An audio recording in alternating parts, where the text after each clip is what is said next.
மக்களை வணக்கம். நான் உங்கள் கோடங்கி. இந்த வீடியோவில் இடைத்தேர்தல் வரப்போகுதுங்க. 6 தொகுதிக்கு இடைத்தேர்தல் வரப்போகுது. இப்போ ஆல்ரெடி நமக்கு இடைத்தேர்தலுக்கான வேலை எல்லாத்தையும் செய்ய ஆரம்பிச்சிட்டாங்க. விரைவில் அதற்கான நோட்டிஃபிகேஷன் வந்துடும். இந்த தேதியில் இடைத்தேர்தல் இப்போ நாமினேஷன் ஃபைல் பண்ணலாம் அப்படின்னு சொல்லி திருச்சி கிழக்கு உட்பட கிட்டத்தட்ட ஒரு 6 தொகுதி. இந்த 6 தொகுதியில் 5 தொகுதி அதிமுக இரட்டை சின்னம் வெற்றி பெற்று அந்த எம்எல்ஏக்கள் இப்போ அணி மாறி இருக்காங்க, கட்சி மாறி இருக்காங்க. விஜயபாஸ்கர் மட்டும் அவர் இப்போவா நான் பேசிக்கிட்டு இருக்கிற நேரத்தில் கூட மாறலாம், இல்லை நாளைக்கு மாறலாம், நாளன்னைக்கு மாறலாம். அவரும் தாவேக்காக தான் போக போகிறார், அதில் உறுதி. இப்போ இன்னைக்கு காலையில் கூட அவர் புஷி ஆனதை போய் சந்தித்து பேசினார். இவர்கள் எல்லாரும் ரெட்டலையில் நின்று ஜெயிச்சவங்க. இப்போ இந்த தொகுதி 6 தொகுதியில் யார் வெற்றி போறாருன்னா எல்லாரும் என்ன நினைக்கிறாங்கன்னா, விசில் அலை இன்னும் ஓயலை, விசிலுக்கு அலைலாம் அடிக்கல. அது சும்மா ஏதோ நகரங்களில் மட்டும் சினிமா மோகத்தில் இருக்கிறவங்க மட்டும் ஓட்டு போட்டிருக்கான். அலை அடித்தா ஒட்டுமொத்தமாக அலை அடிக்கும். அதுதான் அலை. பாண்டிச்சேரியிலும் அலை அடிச்சிருக்கணும், தமிழ்நாடு முழுக்க அலை அடிச்சிருக்கணும். பல மாவட்டங்களில் விசில் சத்தமே கேட்கல. ஒரு 8 மாவட்டங்களில் விசில் ஒன்று கூட ஜெயிக்கல. அப்போ அலை அடிக்கவே இல்லைன்னு நம்ம புரிஞ்சுக்கலாம் இல்லையா? அதனால ஏதோ ஒரு மாயை, அது நகரங்களில் மட்டும் அந்த மாயை இருந்திருக்கு. அது சினிமாக்காரன் கூத்தாடியை நம்பி ஓட்டு போட்டான்ற மாதிரி சினிமாக்காரனை நம்பி தான் அது ஓட்டு போட்டிருக்காங்க. நடிகர் ஜோசப் விஜய் தான் ஒரு நடிகன் என்பதை தொடர்ந்து டெய்லி அதை ப்ரூவ் பண்ணிட்டே இருக்காரு. அவர் முதலமைச்சரான அந்த நினைப்பே அவருக்கு இல்லை. இன்னும் தான் ஒரு நடிகர், டெய்லி ஷூட்டிங் நடக்குது, டெய்லி கேமராவில் நம்ம ஷூட் பண்ணுறாங்க. அது டெய்லி மக்கள் மட்டத்துக்கு போயிட்டே இருக்கு. இது மட்டும் தான் அவர் மனசுல இருக்கு. நிர்வாகம் பத்தி தெரியல. இப்ப இந்த 6 தொகுதியில மீண்டும் யார் போட்டிடுவாங்க அப்படின்னா, திருச்சி கிழக்குல தாவேக்காவை ஜோசப் விஜய் நின்று ஜெயிச்ச தொகுதி. அப்ப அவரே யாரை வேணா நிறுத்தலாம். அவர் யாரை நிறுத்துவாரு அப்படின்னு பாத்தீங்கன்னா, நிச்சயமாக அவரை நிறுத்துவாரா, இவரை நிறுத்துவாரா, இவரா அவரான்னு நிறைய பேர் போட்டி போட்டுட்டு இருக்காங்க. அது தனி. யாரை நிறுத்த போறான்னு தெரியல. அது பார்ப்போம். நம்ம ஊகங்கள்ல, நம்ம யூகங்களா, நம்ம ஜோசியம் சொல்ற ஆள் நம்ம இல்லை. அதனால இவங்க சொல்ற மாதிரி அவரா இவராலாம் நான் பேச மாட்டேன். தெரிந்தால் மட்டும்தான் தகவல் சொல்லுவோம். நிறைய எந்த நேரத்தில் வேணா மாறுதலுக்கு உட்பட்டது தான். ஆனால் மற்ற இடங்கள் இருக்குல்ல, 5 ரெட்டலை சின்னங்கள்ல ரெட்டலையே மறுபடியும் நிற்குமா அப்படின்னா, அங்கதான் எடப்பாடி ஒரு பெரிய ட்விஸ்ட் வச்சிருக்காரு. அவரே அங்க நிற்பதற்கு வாய்ப்பு இல்லை. ஏன்னா இப்ப மதுராந்தகத்துல கண்டிப்பாக எங்களுக்கு வாய்ப்பு கொடுங்கன்னு பாமக கேள்வி கேட்டிருக்கு. ஆல்ரெடி மதுராந்தகத்துல ஏற்கனவே ரெட்டலையில் நின்று ஜெயிச்சு இப்போ தாவேக்காக்கு தாவி இருக்கிற மரகதம் குமாரவேல் மேல கடுமையான அதிருப்தி தொகுதி மக்கள்கிட்ட இருக்கு. அந்த தொகுதியில மட்டும் இல்லை, இந்த 5 தொகுதிகளிலுமே ரெட்டலையில ஓட்டு போட்ட எல்லாருமே அங்க ராஜினாமா பண்ணவர்கள் அவ்வளவு கடும் கோபத்திலையும் ஆத்திரத்திலையும் இருக்காங்க. திருப்பி அவங்க பிரச்சாரத்துக்கு போனாங்கன்னா செருப்பாலே அடிப்பாங்க, விரட்டி அடிப்பாங்க. அது கன்ஃபார்மா நடக்கும். அப்படிதான் இன்னைக்கு சூழ்நிலை இருக்கு. கள சூழ்நிலை அப்படித்தான் இருக்கிறத உளவுத்துறையும் ஆளுங்கட்சியா இருக்கிற தாவேக்காக்கு ரிப்போர்ட் கொடுத்துருக்குது. அந்த அடிப்படையில அந்த சேர்ந்தாங்க பாருங்க. இப்ப பாஸ்கர் மட்டும் சேரல, விஜயபாஸ்கர் மட்டும் 4 பேர் சேர்ந்தாங்க பாருங்க. நம்பிக்கையோட காத்திருந்தாங்க, நமக்கு தான் திருப்பி கொடுக்க போறாரு. இதுல கொஞ்சம் முந்திரி கொட்டை முனியம்மா மாதிரி நம்ம யாரு மரகதம் குமாரவேல் என்ன பண்ணாங்கன்னா, ஒரு பெரிய மீட்டிங் போட்டு 30,000 பேர் கட்சியில சேர்க்கிறாங்க. 3,000 பேர் கூட வரல. அங்க அந்த கூட்டம் பல்ல காட்டிருச்சு. மதுராந்தகத்தில் கூட்டம் போட்டாங்க, காரி துப்பிட்டாங்க. அமைச்சர்கள் காலி சேரில் பேசிட்டு இருந்தாங்க. இந்த ஆதவ் உட்பட எல்லாருமே காலி சேரை பார்த்து பேசிட்டு இருந்தாங்க. அது பெரிய அவமானமா போச்சு. கூட்டத்தையே நடத்தாம கூட இருந்திருக்கலாம் போல இருக்கு. அவங்க செல்வாக்கு பல்ல காட்டிருச்சு. அப்பவே தாவேக்கால முடிவு பண்ணிட்டாங்க, மரகதம் குமாரவேலுக்கு மதுராந்தகம் இல்லை. So 1 out.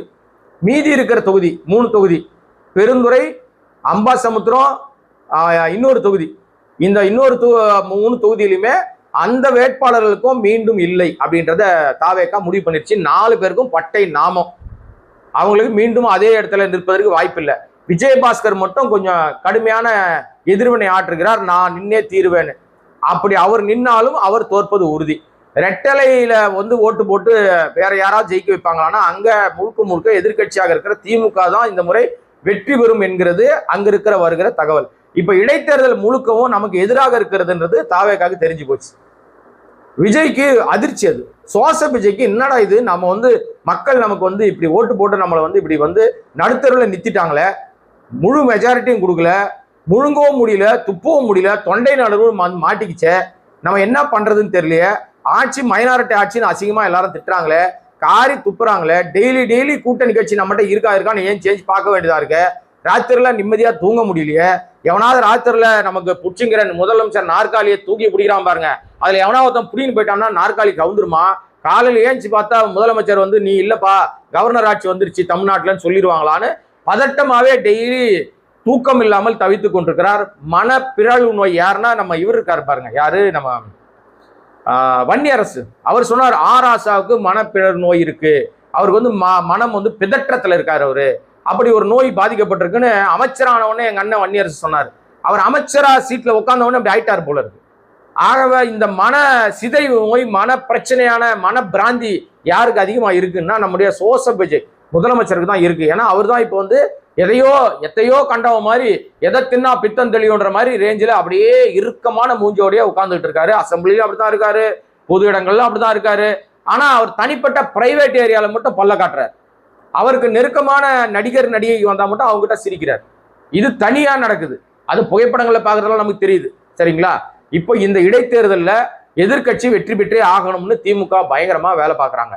இன்னொரு பக்கம் நாம இதில் தோத்துட்டோம்னா நம்ம ஆட்சிக்கு கொடுக்குற சப்போர்ட்டை மற்ற கூட்டணி கட்சிகள் பிச்சுட்டு போயிடுவாங்க, ஆட்சியை கவுந்துரும்னு பதட்டத்தில் இருக்கு விசிலுக்குள்ள போட்டி பொறாமை. மாவட்ட செயலாளருக்கும் மந்திரிகளுக்கும் பயங்கரமான மோதல் போக்கு, எம்எல்ஏக்களுக்கும் மாவட்ட செயலாளருக்கும் மோதல் போக்கு. ஏன்னா பாதி பேர் வெளியே வந்தவன் முத நாள் வேட்பாளர் அறிவிக்கிறதுக்கு முத நாள் காலையில ஒருத்தன் வரான் வேற கட்சியில இருந்து, அவனுக்கு வேட்பாளர் லிஸ்ட்ல பேரு. சாயங்காலம் ஒருத்தன் சேர்றான், அவனுக்கு வேட்பாளர் லிஸ்ட்ல பேரு. காலங்காலமா போஸ்டர் ஓட்டினவன், காலங்காலமா கூட்டம் நடத்தினவன், பால் முட்டை கொடுத்தவன், உன் காசு 200 ரூபா டிக்கெட்டுக்கு 2000 கொடுத்து திருட்டு லாட்டரி வித்த மாதிரி திருட்டு சினிமா டிக்கெட் வித்தவனுக்கு எவனுக்குமே சீட்டு இல்லை. உன்கிட்ட காசு இல்லாதனால சீட்டு கிடையாதுன்னு சொல்லிட்டாங்க. பணம் வாங்கிட்டு தான் அந்த காலத்துல சீட்டு கொடுத்ததாக குற்றச்சாட்டு. இந்த லட்சணத்துல அவனும் கட்சியில இல்ல, கட்சியில பொறுப்புல இருக்கிறவனுக்கு எம்எல்ஏவா இல்ல, அமைச்சரா இல்ல. இதுதான் அவங்களுக்குள்ள முட்டல் மோதல். அப்ப அடிமட்டத்துல நிர்வாகத்திலே ஏகப்பட்ட குளறுபடி இருக்கு. இப்ப இதை வச்சுக்கிட்டு தான் அவர் நம்ம வந்து இந்த இடைத்தேர்தலை சந்திக்கணும். கிட்டத்தட்ட ஒரு 15 தொகுதிக்கு இடைத்தேர்தல் நடத்தலாமா, அதற்கு எப்படியாவது காலி பண்ணி மொத்தமா வைக்கலாமான்னு ஒரு உருட்டிட்டு இருக்கானுங்க. இடையிலேயே 6 தான் இப்போ கிளியர் ஆயிருக்கு. 6லையும் ஜெயிக்க வேண்டிய கட்டாயத்தில் இருக்கு தாவேகா.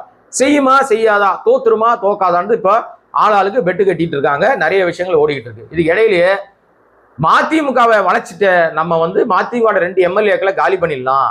மதிமுக வைகோ அவரும் இப்ப வந்து கலர் மாற ஆரம்பிச்சிட்டாரு. துரை வைகோ துரோகியா மாறிட்டாரு, துரோக செயலை அதிகமா செய்யறாரு.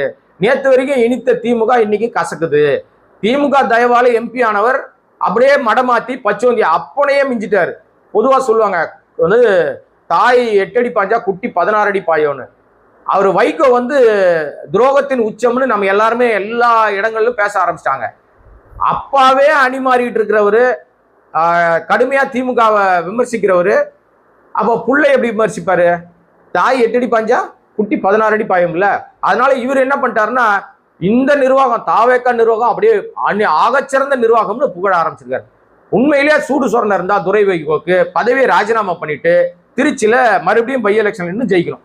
அது தாவேக்கா சார்பில் நின்று ஜெயிக்கிறாரா, தனி செல்வாக்கில் மதிமுக செல்வாக்கில் தனிச்சின்னத்தில் நின்று ஜெயிக்கிறாரா? அது அவருக்கு நின்னார்னா அவரை நம்ம மதிக்கலாம், பாராட்டலாம், வாழ்த்தலாம், அவரை ஆகச்சிறந்த தலைவராக கொண்டாடலாம்.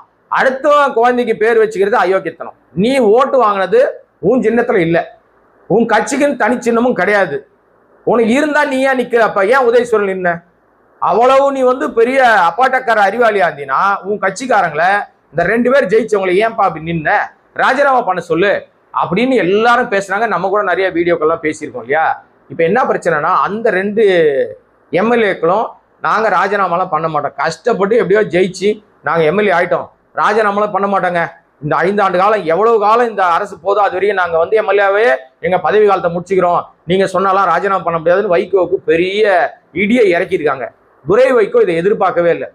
என்ன செய்யறதுன்னு தெரியல இப்ப அவருக்கு. அதனால அந்த தொகுதியை ராஜினாமா பண்ணிட்டு நம்ம சின்னத்துல நிக்கலாம், ஒரு அமைச்சரா இல்லான்னு கணக்கு போட்டோமே, நடக்காது போல இருக்கே அப்படின்னு துரை வைகோ ஏமாற்றம் அடைந்திருக்கிறாருன்னு சொல்றாங்க. இதெல்லாம் இனி வரும் காலங்களில் நடக்கிற நிகழ்வுகள். இதுக்கு இடையிலேயே இன்னும் பல பேருக்கு வலை வீசப்படுகிறது. அதுல குறிப்பாக ஆளும் கட்சியாக இருக்கிற தாவேகா, எதிர்கட்சியாக இருக்கிற திமுகவிலும் சில பேர்கிட்ட வந்து வறுமையில இருக்கிறவங்க, கடன்ல இருக்கிறவங்க எல்லாம் தேடி பிடிக்கிற வேலையை நம்ம இந்த ஷேடோ சிஎம்மா இருக்கிற ஆதவ் அதை செஞ்சுக்கிட்டு இருக்காரு. அப்படியே ஒரு எம்எல்ஏ வந்து சிக்கி இருக்காரு. அந்த எம்எல்ஏ கிட்ட பேச்சுவார்த்தை நடத்தப்பட்டு உங்களுக்கு பெரிய தொகை தருவோம், நீங்க ராஜினாமா மட்டும் பண்ணா போதும், நீங்க வந்து எங்க கட்சியில சேரக்கூட வேண்டாம், ராஜினாமா பண்ணிடுங்க, உங்க பதவியை ராஜினாமா பண்ணிடுங்க, நாங்க இடைத்தேர்தலை நாங்க பாத்துக்கிறோம், ஒருவேளை நீங்களே நிக்கிறதா இருந்தா கூட நாங்க சப்போர்ட் பண்றோம் அப்படின்னு பேசியிருக்காங்க. அவரும் பெரும் கடனில் இருப்பதனால சரின்னு மண்டை ஆட்டி இருப்பதாக தகவல். இது தெரிஞ்ச உடனடியாக அவரை வந்து போய் மூத்த முன்னாள் அமைச்சர் 2 பேர் போய் சந்திச்சு அவர்கிட்ட பேச்சுவார்த்தை நடத்தி அவர் நேராக சென்னைக்கு வரவழைக்கப்பட்டு சென்னையில மு.க. ஸ்டாலினையும் பார்த்திருக்காரு, உதயநிதி ஸ்டாலினையும் பார்த்திருக்காரு. அதுக்கப்புறம் அவர்கள் கொடுத்த பல்வேறு ஏதோ ஆலோசனைகள், கொடுத்த நம்பிக்கை வாக்குறுதிகளை நம்பி நான் ஓகே ராஜினாமா செய்யல அப்படின்ற முடிவுல இருந்து அவர் வந்து பின்வாங்கியிருக்காருன்னு சொல்லப்படுது. மீண்டும் அவர் வீக்கா இருக்கிறதுனால அவரை தாவேகா மீண்டும் அட்டாக் பண்ணாம இருக்காது. ஏன்னா திமுக எம்எல்ஏக்கள் மட்டும்தான் ரிசார்ட்ல அடைக்கப்படலை. வெற்றி பெற்ற அதிமுக, வெற்றி பெற்ற தாவேகா உட்பட எல்லாருமே ரிசார்ட்டுக்கு ஓடி போனாங்க. திமுக மட்டும் நீங்களாம் வீட்டில் போய் ரெஸ்ட் எடுங்க, கூப்பிடும்போது வந்தா போதும்னு திமுக உறுப்பினர் மீது அவ்வளவு நம்பிக்கையோடு இருந்தது தலைமை. ஆனால் அந்த இடத்துலயும் வறுமை பிரச்சனை கடன்னால சில எம்எல்ஏக்கள் ராஜினாமா முடிவில் இருக்காங்க. அவங்க வந்து அப்படிதான் தகவல்கள் வெளியில வருது. ஆனால் அந்த முடிவை இவங்க தனக்கு சாதகமா பயன்படுத்தி தாவேகா ஆட்டம் ஆடுமா அப்படின்னு ஒரு பேச்சு வந்த உடனே பல வருஷங்க, கிட்டத்தட்ட 75 வருஷம் பாரம்பரியமிக்க கட்சி, எவ்வளவு பெரிய கட்சி அது, எத்தனை தேர்தல், எத்தனை தோல்வி, எத்தனை வெற்றியை பார்த்த கட்சி. நீ சில்வண்டு பைய 2.5 வயசு பைய குழந்தை, நீயே இவ்வளவு தூரம் யோசிக்கும் போது 75 வயசு தாத்தாடா நானு, உங்க அப்பனுக்கு அப்பனை பார்த்தவன்டா நானு, எனக்கு தெரியாதா என்ன பண்ணோன்னு அவர்களும் தாவேகாவில் ஒதுக்கப்படுகிற ஓரங்கட்டப்படுகிற பல பேரை போய் இப்போ அழகாக சந்திச்சு கிட்டத்தட்ட ஒரு 10-12 எம்எல்ஏக்களை திமுக தன்வசம் இழுப்பதற்கு அவங்க ஒரு திட்டம் வச்சிருக்காங்களாம். இது தலைமைக்கு தெரிஞ்ச உடனே, சோசபூஜைக்கு தெரிஞ்ச உடனே அதிர்ச்சி அடைஞ்சிருக்காரு. உடனே சம்பந்தப்பட்டவர்களுக்கெல்லாம் போய் பேச்சுவார்த்தை நடத்துறதுக்கு ஒரு குழு போட்டிருக்காராம்.